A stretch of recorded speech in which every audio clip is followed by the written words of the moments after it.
¿no? Eso es lo que falta muchas veces a los hombres. Hoy día vamos a ver el capítulo 7. Hay un sacerdote en su casa. Hay un sacerdote en su casa. 45, la página 45. Muy bien, hermanos. El tema de hoy es: hay un sacerdote en su casa. Punto A dice: en cada casa hay un sacerdote. Escriban ahí: sacerdote. En cada casa hay un sacerdote. ¿Qué significa la palabra sacerdote? Sacerdote es un intermediario entre Dios y los hombres. Entonces, en nuestra casa, una de las funciones que tenemos como varones es la de ser un intermediario entre Dios y los hombres. El sacerdote es el que lleva las peticiones del pueblo hacia Dios. Ese es el sacerdote, el que lleva las peticiones, es el que intercede por el pueblo. Entonces, en cada casa debería de haber un sacerdote y esa es nuestra función como padres, como esposos. Punto número 1 dice: Dios ha planeado que el hombre desempeñe esa función. Dios ha planeado que el hombre desempeñe esa función.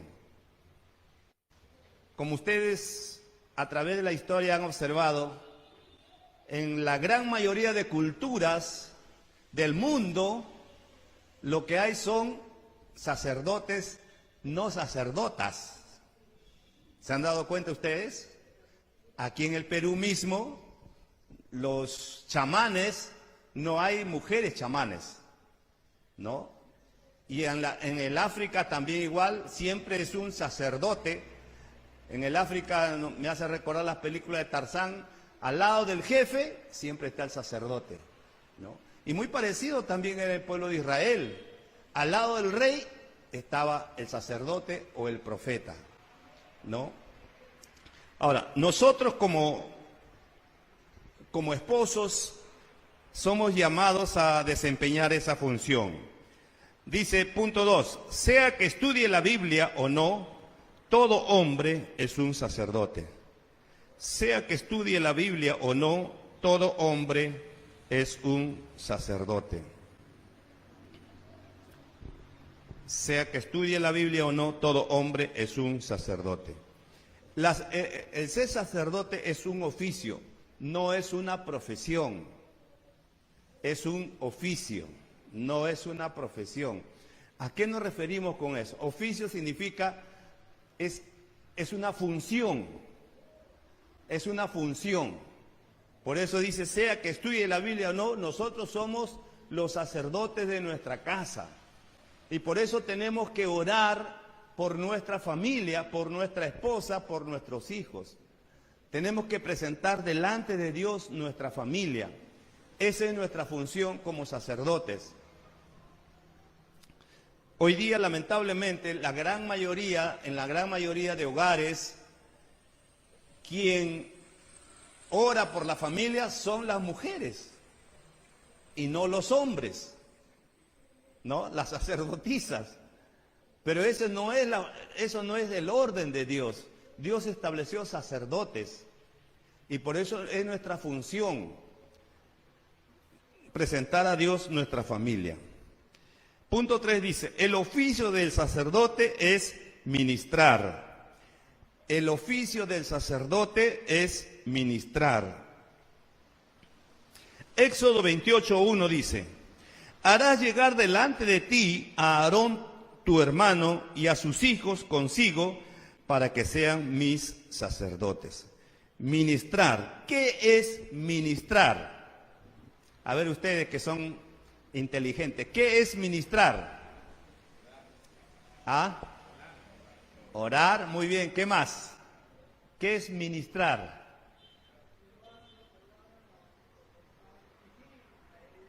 Ajá, muy bien.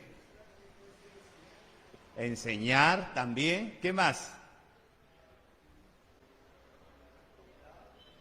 Cuidar también. Todas esas son funciones.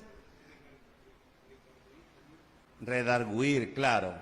Ministrar, en una palabra, es servir. Servir. Por eso, un ministro de Estado es un servidor público. No es un título, sino es una función. Pero los hombres más aman los títulos que la función. Eso es lamentablemente. Entonces nosotros como cabeza de nuestra familia tenemos que ministrar, es decir, servir a nuestra familia. Ministrar en las diferentes áreas. Nuestra familia no solamente en el área espiritual, ahí debe ser una de las funciones principales, pero también en el área emocional.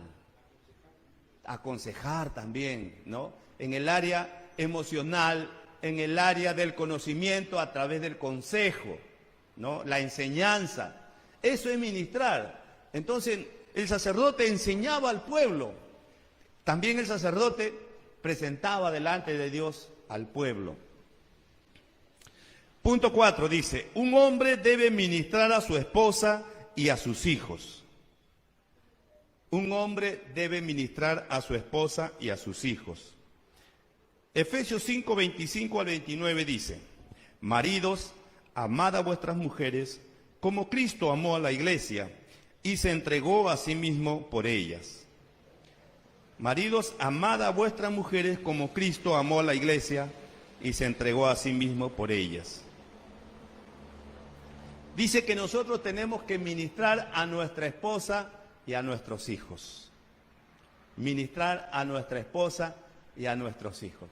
Las necesidades de nuestra esposa y de nuestros hijos. ¿Cuáles serían las necesidades de una esposa? A ver. ¿Cómo? Darle tiempo, muy bien. ¿Qué más? Las necesidades de una esposa. Comunicarse, diálogo. ¿Qué más? Ministrar a nuestra esposa. ¿Qué más? A ver.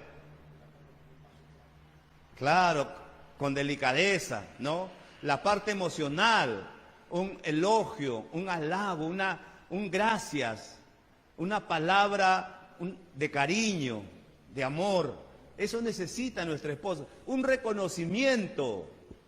Cuando, por ejemplo, de repente, como hoy día mi esposa cocinó una pavita al horno espectacular, ¿no? Reconocer eso. No pasarlo por alto, porque esa es su función, pues tiene que hacerlo. Está bien, esa es su función, pero que lo haga de una manera extraordinaria, necesita el reconocimiento.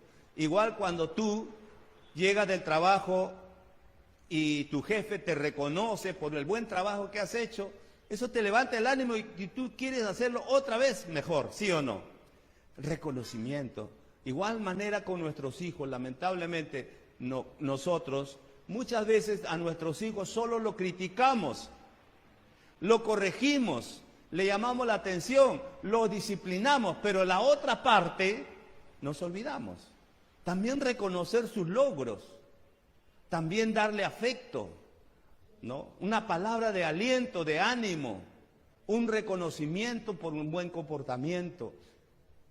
Escuché una vez a una profesora que decía, si tú no quieres nunca castigar a tus hijos, motívale siempre.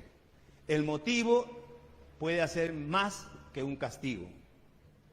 Es decir, cuando tu hijo de repente a veces está flaqueando en alguna área, motívalo a mejorar esa área, con palabras de afirmaciones. Hijo, tú puedes. Hijo, tú eres inteligente. Tú vas a salir adelante. No esperar que traigan las notas rojas para recién corregirlo. Entonces estamos viendo cómo ministrar a nuestros hijos. Nuestros hijos necesitan palabras, tiempo, estar cerca. Yo me doy cuenta, miren, los animalitos, los perritos, por ejemplo, son, ellos no tienen vergüenza, ¿no? Nuestros hijos a veces sí tienen vergüenza, porque a veces los rechazamos, alguna vez quizás no le hicimos caso y ya ellos nunca más vuelven a nosotros. En cambio los perritos, así lo hayamos rechazado, ellos vuelven otra vez donde nosotros, ¿no? Que la fidelidad.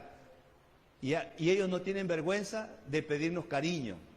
Mueven la colita. Yo tengo una perrita que se sube, aunque se ha portado mal, ya sabe, lo corrijo y por un tiempo está ahí avergonzada, triste, pero después se olvida y ya vuelve otra vez, ¿no? Igual manera también a nuestros hijos. Necesitan esa palabra, esa palabra de afirmación. 5. La manera de criar a los hijos está en la palabra. La manera de criar a los hijos está en la palabra. Efesios 6:4 dice: y vosotros padres, no provoquéis a ira a vuestros hijos, sino criadlos en disciplina y amonestación del Señor. No provoquéis a ira a vuestros hijos, sino criadlos en disciplina y amonestación del Señor. Aquí la palabra de Dios nos enseña, dice, no provocar ira a nuestros hijos. ¿Cuándo nuestros hijos pueden ser provocados a ira? A ver, ustedes que conocen, que saben. ¿Cuándo podemos provocar a ira a nuestros hijos? ¿Ah? No, ¿cuándo nosotros podemos provocar ira a nuestros hijos? Claro, muy bien, un castigo injusto. ¿Qué más? A ver, ¿quién da más? ¿Cómo? Así es, cuando los avergonzamos públicamente. ¿Qué más? ¿Cuándo podemos provocar ira a nuestros hijos?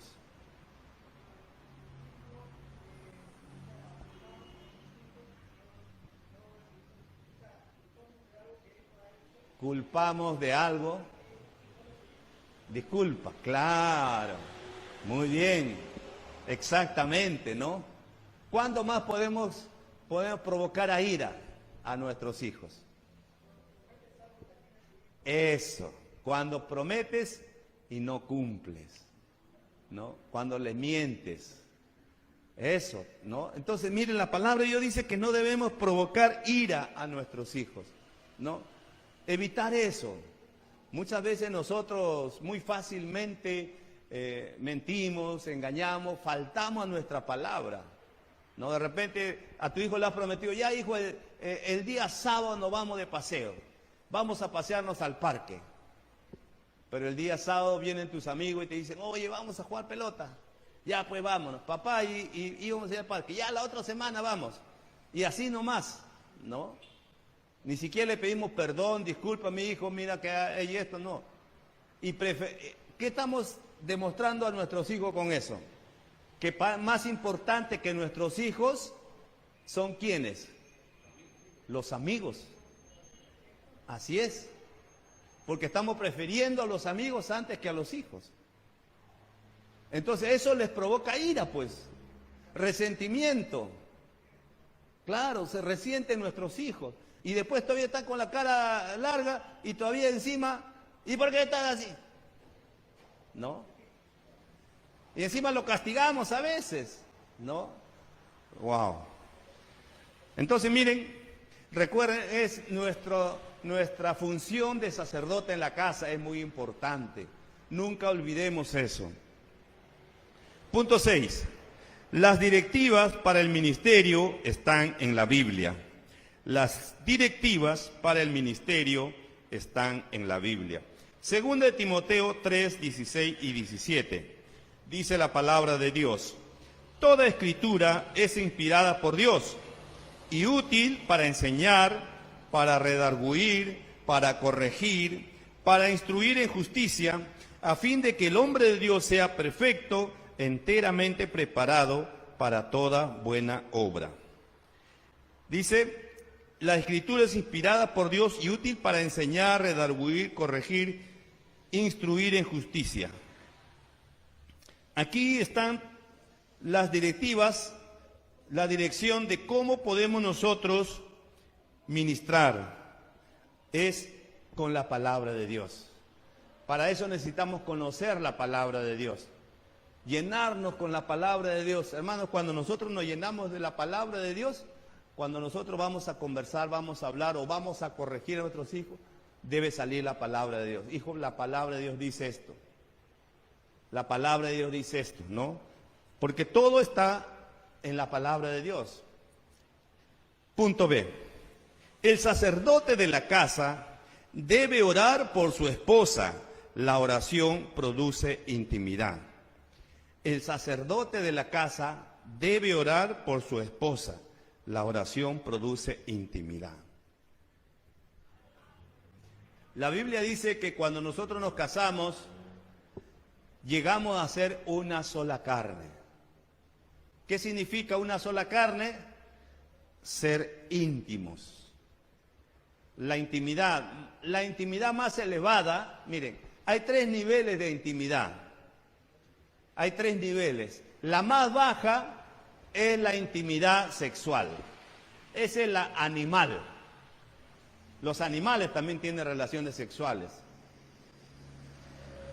Nosotros como pareja, nuestra intimidad más baja es la relación sexual. Pero nosotros estamos por encima de los animales. Porque hay otra área. Cuando nosotros queremos ser íntimos con nuestra esposa, también hay el área emocional. El área emocional. Por eso nosotros cuando tenemos intimidad con nuestra esposa, tenemos que saber cómo tratarla, ¿no? Miren, la verdad es esta. El hombre y la mujer son diferentes sexualmente hablando. Los hombres y las mujeres somos diferentes. Ahora, el hombre, cuando tiene relación íntima, está enfocado en el acto. Los hombres están enfocados en el acto, la mujer no. La mujer está enfocada en alrededor del acto, en esas palabras, en esas caricias, en esas actitudes a la hora de tener intimidad. Y por eso muchas mujeres se sienten usadas sexualmente porque su marido no cubre esas áreas emocionales. No hay una palabra de cariño, no hay unas caricias, no hay esa área emocional. Y mecánicamente nomás el hombre quiere satisfacerse de una vez. Y por eso la mujer muchas veces se siente usada. Y en algunas ocasiones ya lo toma como algo, ay, rápido, apúrate, termina ya, pues, ¿qué vamos a hacer? O a veces tratan de simular, ¿no? Ya, de una vez para que termine, ya voy a hacer que estoy feliz. Pero no es eso. Ahora, ese es el segundo nivel de intimidad. El tercer nivel es, estamos viendo, el primero es el nivel sexual, que es el nivel carnal. El segundo nivel, el nivel emocional, el alma. El tercer nivel es el nivel espiritual. ¿Cómo llegamos a ser una sola carne con nuestra esposa? Cuando oramos juntos. La oración produce intimidad. Orar juntos es importante. Si usted quiere tener una buena relación con su esposa, deben orar juntos. Eso es lo que nos va a hacer una sola carne.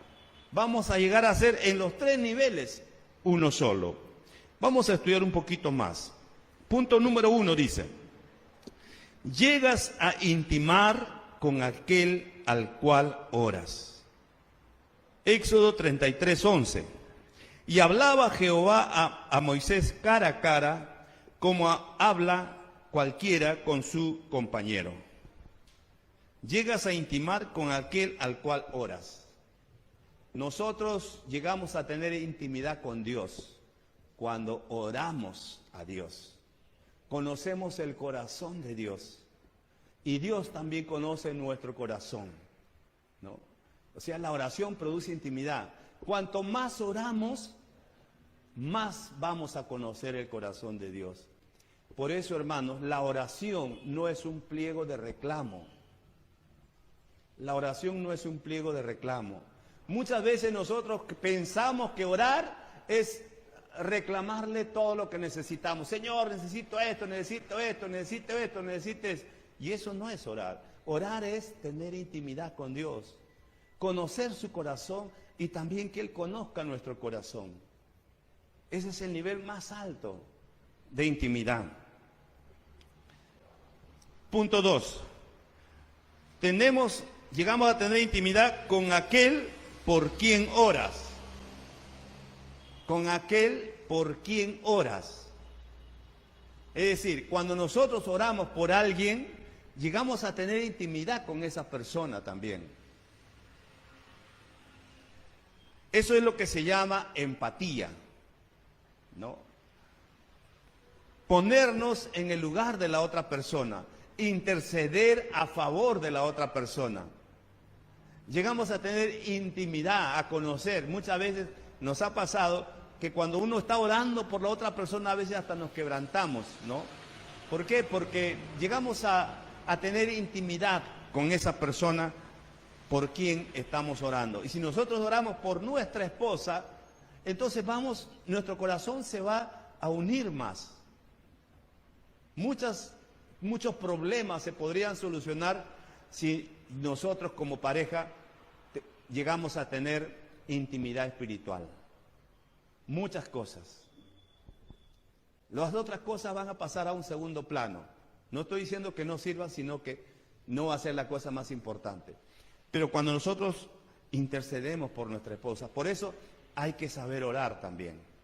Como le dije, orar no es presentar un pliego de reclamos. Cuando uno intercede por su esposa, en primer lugar es dar gracias a Dios por su esposa. Empiece dando gracias a Dios. Señor, gracias por la esposa. Y siempre la esposa tiene que estar al lado de nosotros. Miren, una de las cosas que yo he descubierto a través de mi propia experiencia es que nosotros los hombres muchas veces queremos dar la apariencia de que somos fuertes, ¿no?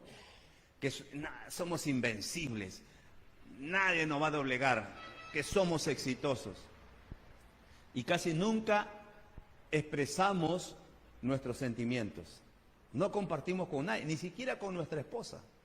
Por ejemplo, a veces estamos preocupados, sentados en el sofá, tenemos que pagar una deuda, o tenemos que pagar el colegio, tenemos que pagar la luz y no hay plata, ¿no? Y nuestra esposa nos ve preocupados y nos pregunta, ¿en qué piensas? ¿Qué dicen los hombres? Nada. No queremos compartir con nadie, ¿no? Presentamos una imagen de hombre fuerte. Pero si nosotros oramos a Dios sí le decimos todo lo que necesitamos, ¿sí o no? Yo me he dado cuenta que a veces hay cosas que a mi esposa no le he dicho, pero cuando me toca orar, Señor, necesito esto, Señor, este problema, Señor, este problema, abro mi corazón. Y como mi esposa está escuchando a mi lado, lo que yo estoy abriendo mi corazón, ella conoce mi corazón. Ahí es donde nosotros nos hacemos íntimos. Ella me conoce cuál es mi preocupación. Ya no vamos a tener discusiones. Cuando ella me ve en la casa, sentado en el sofá, de repente callado y preocupado, ya sabe por qué estoy preocupado. Porque ya se lo conté a Dios y ella lo escuchó.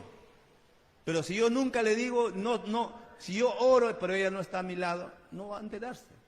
Y más bien va a serme problema. ¿Con quién estará saliendo seguro? ¿En qué se habrá metido? ¿Por qué no me quiere contar? Y te arman la bronca más bien. ¿Ve? ¿Por qué? Porque no somos uno, pues. Entonces, por eso es muy importante, en el punto 3 dice, nos hacemos íntimos con aquel con quien oramos. Punto 3. Y con aquel con quien oras. Es decir, cuando yo oro al lado de mi esposa, me hago íntimo también con ella. Ella conoce mi corazón y yo conozco también su corazón. Yo oro primero diciendo, Señor, gracias por la esposa, empiezo a dar gracias por mis hijos, empiezo a bendecir a mis hijos, a bendecir a mi esposa, ¿no? Y darle gracias. Y cuando yo oro, ella está escuchando ahí. Escucha todo lo que yo le cuento a Dios. Entonces ella conoce mi corazón. Y ella también cuando ora, también yo conozco su corazón, sus necesidades, sus preocupaciones. Y por eso nos hacemos íntimos. En Hechos 2, 42, 45 al 47 dice, y perseveraban en las oraciones, todos los que habían creído estaban juntos y tenían en común todas las cosas. Y perseveraban en las oraciones, todos los que habían creído estaban juntos y tenían en común todas las cosas. Punto 4. La oración de acuerdo trae poder. La oración de acuerdo trae poder. Mateo 18, 19. Otra vez os digo que si dos de vosotros se pusieren de acuerdo en la tierra acerca de cualquier cosa que pidieren, les será hecho por mi Padre que está en los cielos. La oración de acuerdo trae poder. Así es. Cuando yo oro con mi esposa, primero nos ponemos de acuerdo. La Biblia dice, si tú tienes algo con tu hermano y vas a presentar tu ofrenda, dice, antes de presentarle, deja tu ofrenda a un costado, primero arregla tu cuenta con tu hermano. Y después, recién vienes a presentar tu ofrenda. Entonces, nosotros, cuando nos ponemos de acuerdo, es una oración más poderosa. Por eso es diferente. Algunos hermanos piensan, no, yo oro en mi casa solo, estoy bien. Está bien orar en la casa, está bien. Pero una cosa es en la casa y otra cosa es en la iglesia. Hay mayor poder porque estamos a través de la oración de acuerdo, como iglesia. Punto 5. La oración entre esposos produce intimidad. La oración entre esposos produce intimidad. El ser uno viene a través de la oración el uno con el otro. El ser uno viene a través de la oración el uno con el otro. Amós 3:3 dice, ¿andarán dos juntos si no están de acuerdo? Entonces dice, la oración entre esposos produce intimidad. Hermano, muchos problemas matrimoniales se van a solucionar si nosotros trabajamos para ser íntimos con nuestra esposa. Y arreglar inmediatamente cualquier problema. La Biblia dice que no se ponga el sol sobre vuestro enojo. Es decir, problemas matrimoniales antes de que anochezca ya deben solucionarse. Y no estar 3, 4, 5 días, una semana, un mes sin hablarse. Punto C. ¿Por qué las mujeres tratan de cambiar a su hombre? ¿Por qué las mujeres tratan de cambiar a su hombre?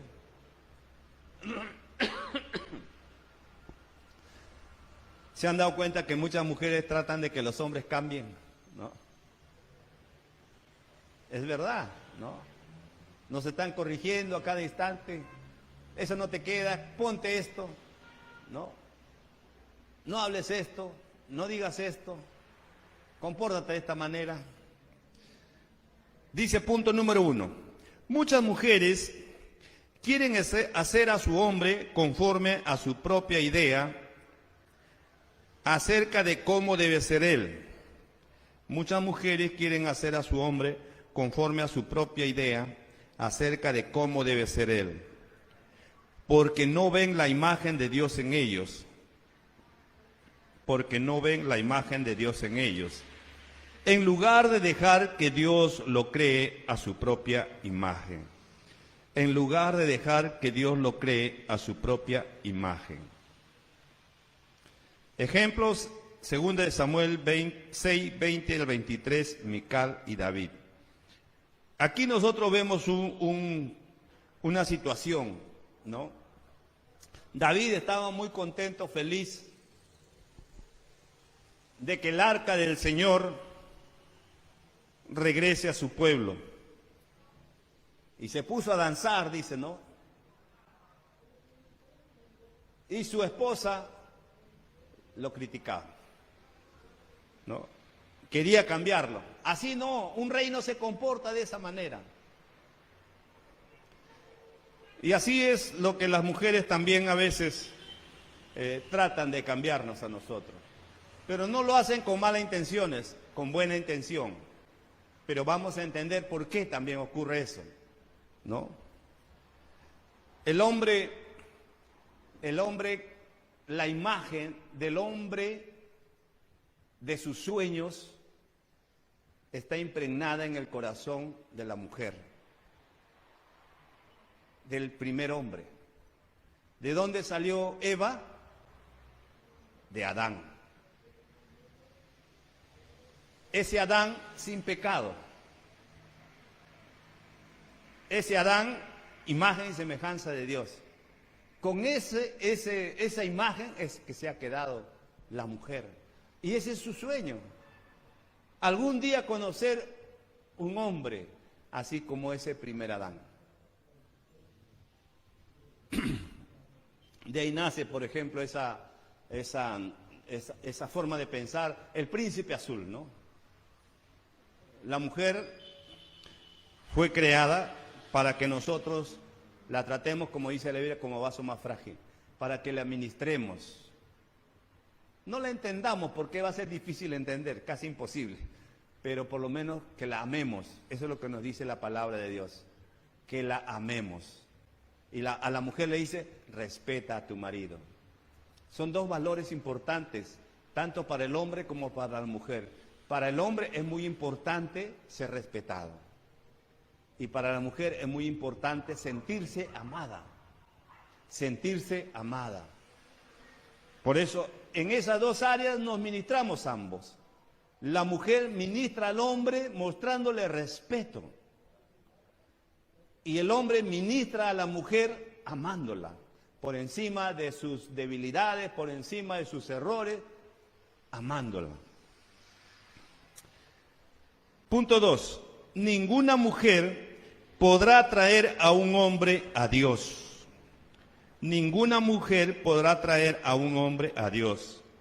Juan 6:44 dice, ninguno puede venir a mí si el Padre que me envió no le trajere.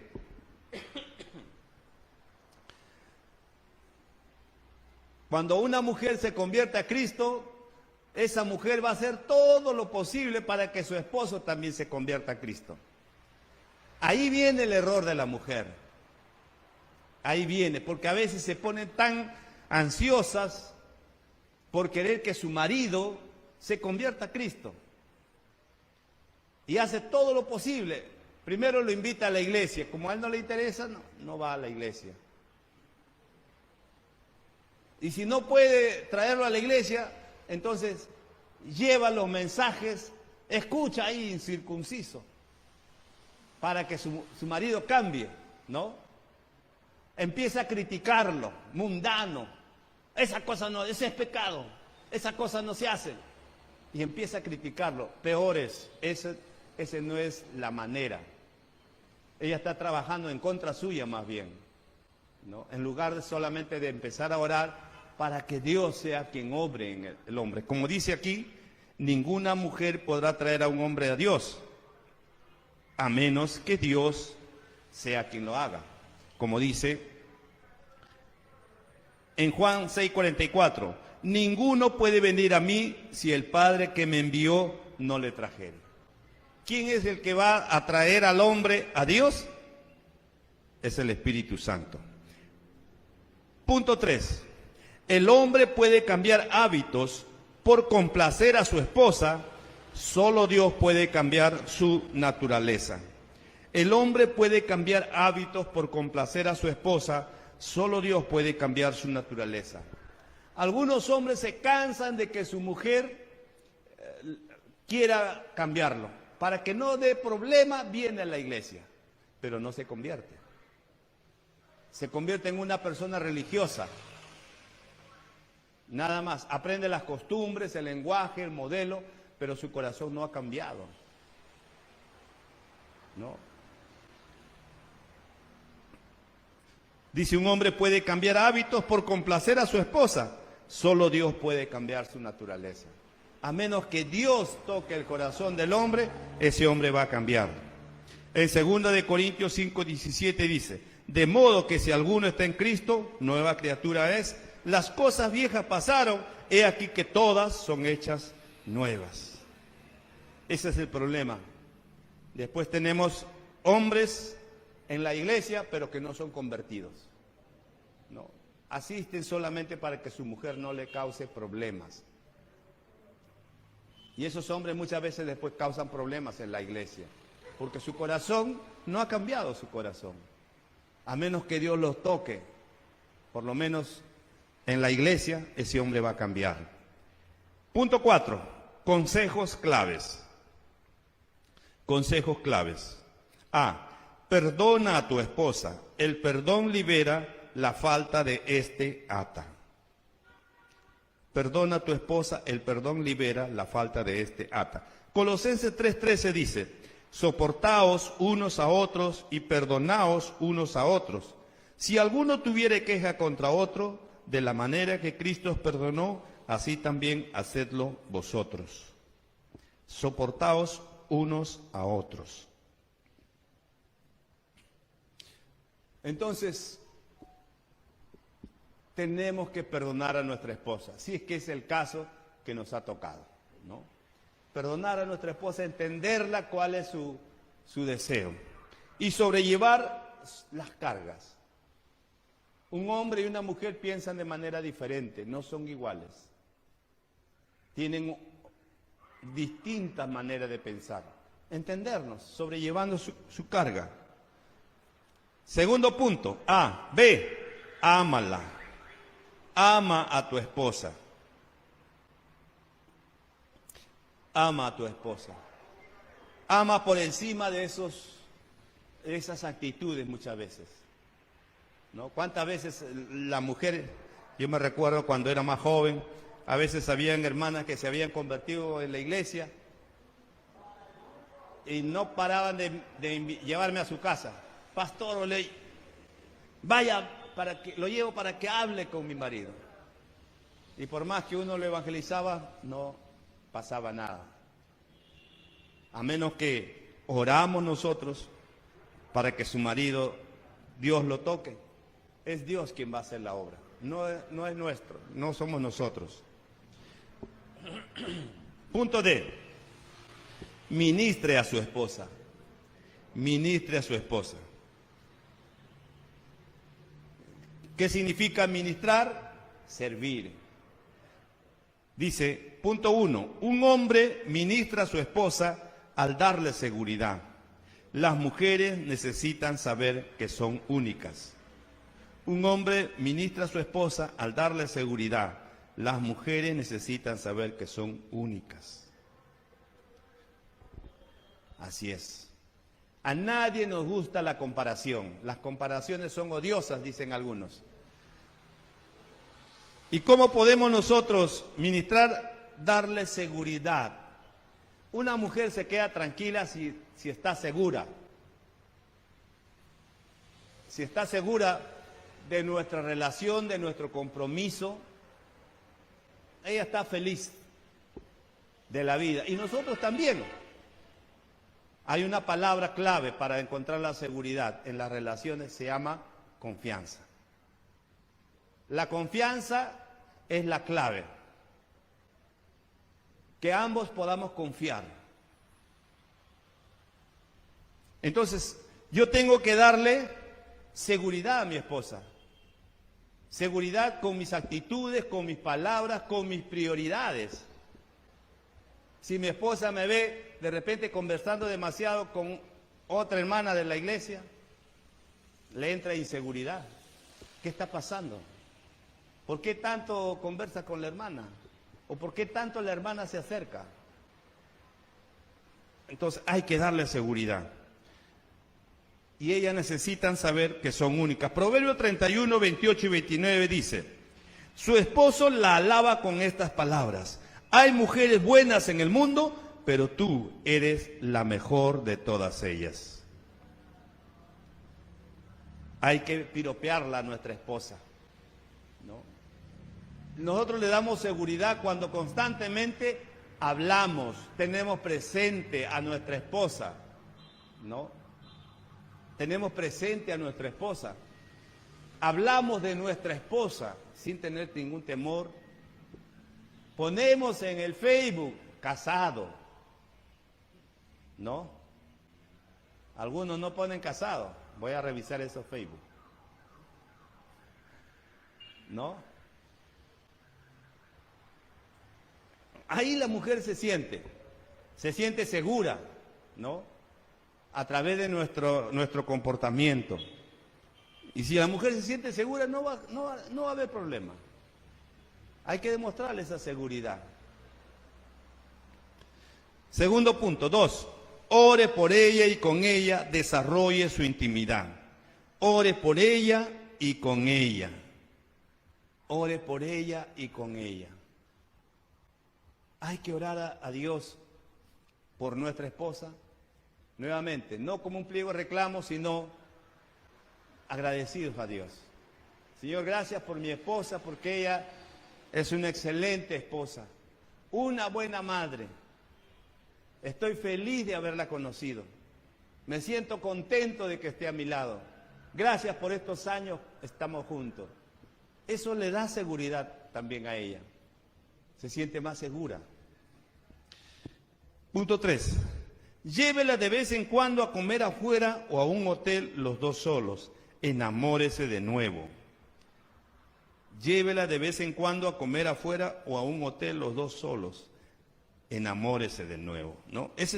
Estamos ministrando esa área romántica que tienen las mujeres. Hay que ministrar en esa área romántica. Prográmese. Yo le motivo, le animo que por lo menos una vez al mes salgan a una cena romántica. Invítela a una cena romántica, a salir, a pasear, por lo menos una vez al mes, mínimo, ¿no? De esa manera va a incrementar la intimidad con ella. Y de esa manera también estamos ministrándola, porque eso es lo que ellas necesitan. Punto 4. Relaciones sexuales en forma mecánica nunca van a satisfacer el deseo de la verdadera intimidad. Relaciones sexuales en forma mecánica nunca van a satisfacer el deseo de la verdadera intimidad.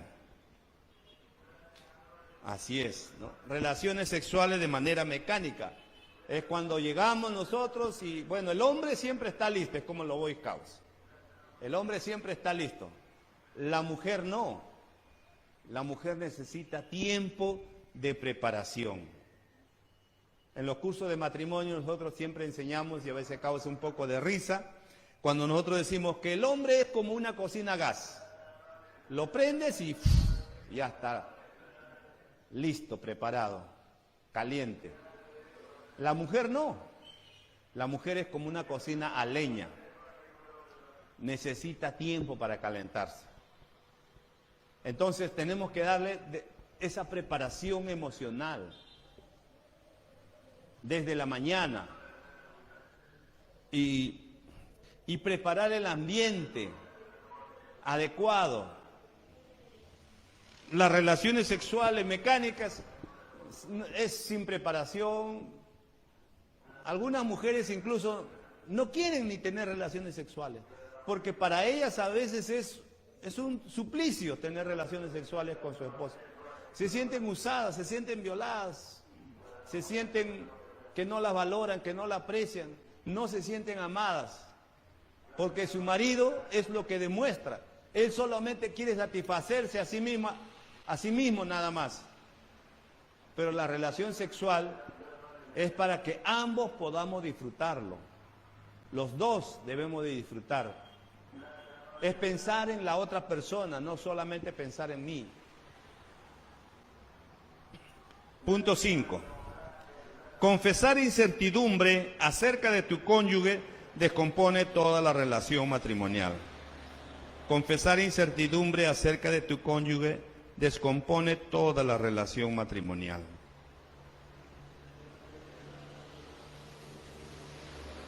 Santiago 1:8 dice: el hombre de doble ánimo es inconstante en todos sus caminos. Confesar incertidumbre es decir a nuestra esposa, ponerla en duda, ¿no? Hablar palabras de duda acerca de su fidelidad,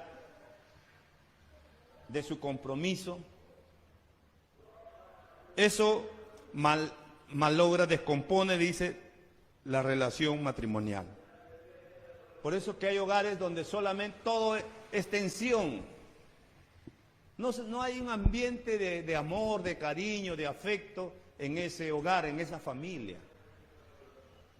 Hay unos que ni quieren llegar a su casa. El hogar debe ser el mejor lugar que exista sobre la tierra, donde uno anhele llegar, los hijos anhelen llegar a casa, el esposo, la esposa deseen llegar a casa, porque ahí va a encontrar lo que tanto necesita: comprensión, cariño, armonía, paz, amor, consuelo, fortaleza, esas cosas. Pero si solamente encuentra problemas y problemas, discusiones, nadie va a querer estar en esa casa. Los hijos van a buscar dónde irse. Y nosotros somos los responsables de crear ese ambiente de confianza en nuestros hijos como también en nuestra esposa. Punto E. El ministrar es el estilo de vida del hombre. El ministrar es el estilo de vida del hombre. Dios nos ha creado a nosotros para ministrar. Nosotros, hermanos, somos los sacerdotes de nuestra casa y tenemos que ministrar las necesidades de nuestra esposa. Nosotros somos el líder espiritual de nuestro hogar. No dejemos esa función a la esposa. Somos nosotros y tenemos que asumir ese rol. Un hogar bien establecido es donde el esposo es la cabeza. Por eso el ministrar debe ser el estilo de vida de nosotros. No estamos para ser servidos, sino para servir. Punto 1. El ministrar en el hogar viene en primer lugar. El ministrar en el hogar viene en primer lugar. 1 Timoteo 3:5 dice: pues el que no sabe gobernar su propia casa, ¿cómo cuidará de la iglesia de Dios? ¡Wow! Esto es fuerte, especialmente para los ministros. Si no sabe gobernar su propia casa, ¿cómo cuidará de la iglesia de Dios? Esto es un consejo, una declaración fuerte. Primero en nuestro hogar. Primero en nuestro hogar. En la iglesia donde yo asistía antes, si algún pastor o ministro tenía problemas en su casa, el pastor le decía: descansa, ministra tu casa, restaura tu familia, tu matrimonio y descansa. Porque primeros son ellos y después ya es la iglesia. Y así debe ser. Muchas veces nosotros damos todo por la iglesia y al último lo que nos sobra, si es que nos sobra, ya para nuestros hijos y para nuestra esposa. Una vez me llegó a través del correo un escrito, una historia, en cierta medida triste. Dice que había en un pueblo un pastor muy conocido y muy querido por todo el pueblo, por toda la iglesia. Y este pastor falleció. Y entonces lo estaban velando en el templo y la gente hacía cola para dar su despedida. Y muchos daban testimonio y decían: gracias, pastor, gracias a tu ministerio, Dios tocó mi corazón y hoy día soy transformado. Otro venía y decía, gracias pastor, porque a través de tus consejos pude restaurar mi familia. Otro venía, gracias pastor, y así. Iba pasando toda la gente y daba gracias a Dios porque de una u otra manera este pastor les había ayudado a ellos. Pero al final de la cola había un indigente, un joven, drogadicto,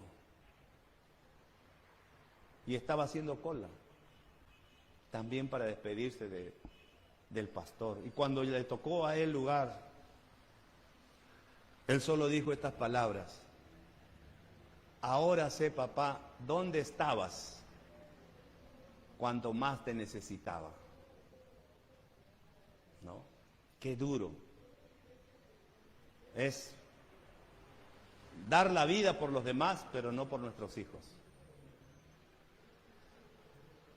Y ese debe ser, nosotros debemos que preocuparnos, hermanos, por nuestra familia.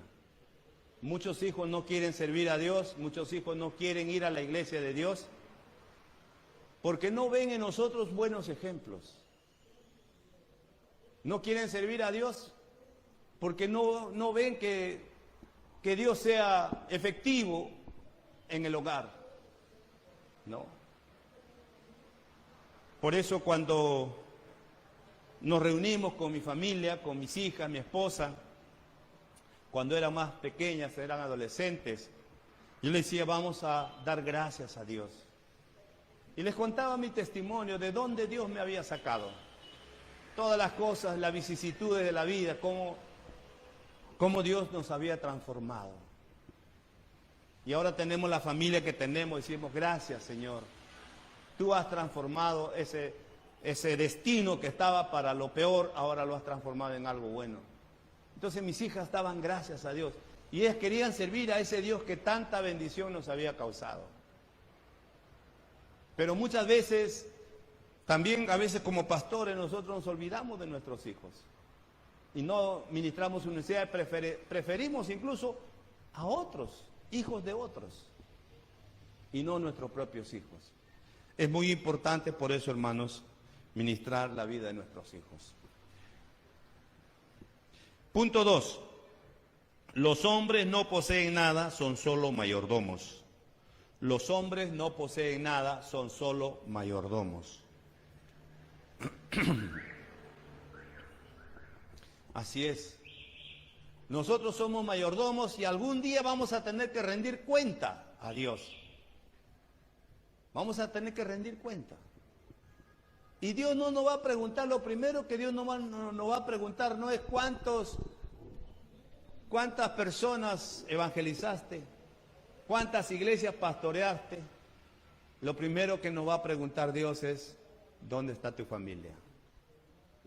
¿Dónde está tu esposa? ¿Dónde están tus hijos? Es una gran responsabilidad. Punto 3. Los hombres deben de dar cuenta de su mayordomía. 1 Corintios 4:2 dice, ahora bien se requiere de los administradores que cada uno sea hallado fiel. Mayordomía. Somos mayordomos de la vida de nuestros hijos y de nuestra esposa. Pero para ejercer una buena mayordomía tenemos nosotros mismos, en primer lugar, que capacitarnos, que aprender, que aplicar la palabra de Dios en nosotros en primer lugar. Y quizás pedir perdón a Dios si hemos fallado. Hay muchas áreas en nuestra vida que a veces fallamos. Y tenemos que arrepentirnos de eso. Decirle, Señor, perdóname por esta área que he descuidado. Quizás he descuidado esta área con mi esposa, quizás he descuidado esta área con mis hijos. Mis prioridades estuvieron equivocadas. Yo recuerdo en el principio del ministerio, yo empecé a pastorear siendo soltero, después me casé y tuve mis pequeñas. La iglesia era muy pequeñita y con todo el afán de servir a Dios, muchas veces descuidaba a mi familia. Tenía que trabajar en un trabajo secular, tenía que ministrar en la iglesia. Y muchas veces no me alcanzaba el tiempo para ministrar a mi familia. Y a veces mi esposa me reclamaba, no tienes tiempo para nosotros. Y yo le decía, con mucho orgullo todavía, le decía, pero ¿no ves que estoy sirviendo a Dios? No. ¿No ves que estoy sirviendo a Dios? No estoy perdiendo el tiempo. Pero estaba equivocado en mis prioridades. Lo primero es mi familia. La familia está en primer lugar. Ministre a su familia en primer lugar. Antes de pretender ministrar al mundo, ministre a su familia. Es lo más importante, hermanos. Es lo más importante. Es el legado que usted va a dejar al reino de Dios. Es el legado. Sus hijos. Sus hijos. ¿Qué legado le va a dejar a la iglesia del Señor? ¿Qué legado le va a dejar a Dios? ¿Cuántos ministerios conocemos que muere el líder y se acabó todo? Triste. No sé con quién conversaba justamente esta semana. ¿Y qué será del ministerio de G. Ávila? Decía. Tremendo hombre de Dios, pero ya murió. ¿Y qué pasó? ¿Cuál es su legado? ¿Quién sigue el ministerio que empezó su papá? ¿Quién sigue? Es parte de nosotros. Josué dijo, yo en mi casa serviremos a Dios. ¿Cuántos de nosotros podemos decir, yo en mi casa serviremos a Dios? Si no lo hemos hecho, pidamos perdón a Dios, pidamos perdón a nuestros hijos, pidamos perdón a nuestra esposa. Arrepintámonos y corrijámonos. Pongámonos de pie, hermanos, vamos a orar al Señor.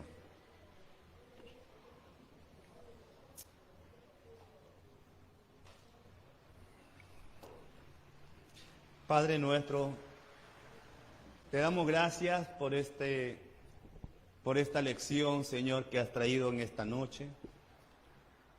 Te pedimos que nos perdones, Señor, si a veces nos hemos descuidado en ministrar a nuestra familia.